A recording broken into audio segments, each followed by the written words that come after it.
What's going on, guys? It's Tiki throwing another video at you, and I want to thank all of you who've been stopping by to watch. It means a great deal to me. So again, I want to thank you for watching. Thank you so much, best friend. Hope you enjoy this one too. Also, I hope your day is great and your week is better. If it's not, I hope things get better. Now, let's talk anime. Episode 7 of Biscuit Hammer just aired, and it was awesome, starting with Mikazuki and Suichiro having an intense fight. This fight shows not only that Mikazuki can use portals, but they can also move him from one portal to the next. You can see in one scene that while Mikazuki's jumping from portal to portal, he can also use these portals as a platform similar to Amamiya's field power. I'm unsure Suichiro was able to notice this, but what Suichiro did take notice of was the character of Mikazuki. Instead of warning Amamiya about Mikazuki, he insists on the two of them sparring, but in earnest. This means that when they engage in the fight, they should let everything out as long as they're careful not to kill each other. Suichiro must have sensed that Amamiya needed someone to humble him a little bit, and to be honest, who better than Shinanome's little brother to help play a role in not just Amamiya's humbling, but his epiphany. The other contributor to Amamiya's revelation was Hakuto, the Snake Knight. After Amamiya saved her from a four-eyed golem attack using Shinanome's special move, Amamiya was able to handle it rather easily. But the golem was able to merge with another to create Hekatombion. I don't think I said that right, but it's the seven-eyed golem. These eyes are indicators of how strong the golems might be. When we were first introduced to the golems with a couple of two-eyed golems and a one-eyed golem, I quickly threw that idea out, only because the two seemed so close in terms of powers that the only thing I saw were just different tactics. So I just chalked it up to being a possible indication of how smart they were. I'd say it's always 2020 though, so.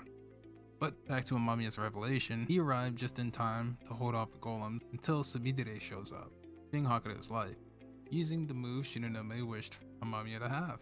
It granted Amamiya a sense of strength that was enough to uncork the bottle that kept those emotions inside for so long, allowing him to grieve properly for a few seconds, no thanks to Hakuto. In my opinion, she could have let him have this moment a bit longer. Same thing for Shinonome. Shinonome could have said that heroes don't cry, quote unquote, bit. A few moments later, I mean, Amamiya just uncorked that bottle, and a few seconds later, he's told to cork that bottle again. I mean, yeah, that was just a side note, but the fight with Mikazuki again was just to put Amamiya's ego in check, and Mikazuki did just that. It also showed that Amamiya's character is starting to stray a bit from the same path as Sumidere when he envisions everyone he cares about. To me, this says he wants the world that he has now to live on with Sumidere there by his side. I think this is going to lead the two of them to having some sort of big showdown at the end. It's just a guess, but my guesses are never right, so.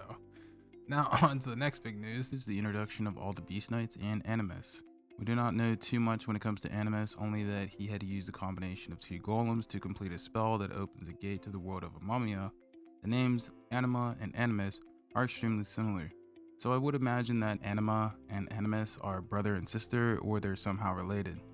For the Beast Knights, I'm going to take a wild guess and say that the production team had to throw every night into one episode to save time and money, and I get that because even though seeing a few more backstories would have been cool, it would have taken a lot of time and effort. I do hope we can see what happened to the Swordfish Knight. I mean, he was a Swordfish Knight, and that just sounds pretty awesome.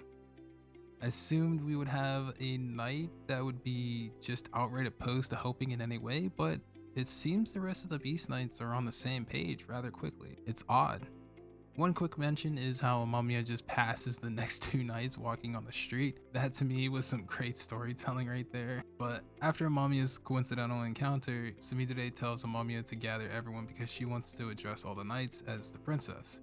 Her doing this will help everyone fall into their roles as knights and her as their princess.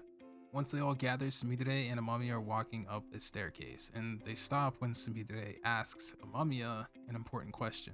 But how she asks it and the phrasing she uses is almost like she's trying to tell Amamiya about something bad that will happen in the future. She says that even if he fights against her, in the end, she will still love him. That left me wondering if maybe she knows she won't be able to control the power that's inside her, or if she's asking to be stopped. What do you think she's trying to say here to Amamiya, and who do you think is the next Beast Knight to die in battle? Let me know down below.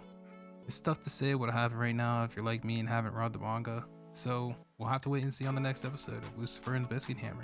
If you made it to the end of this video, congratulations. Thank you so much for watching, and don't forget to leave a like, sub, and a comment.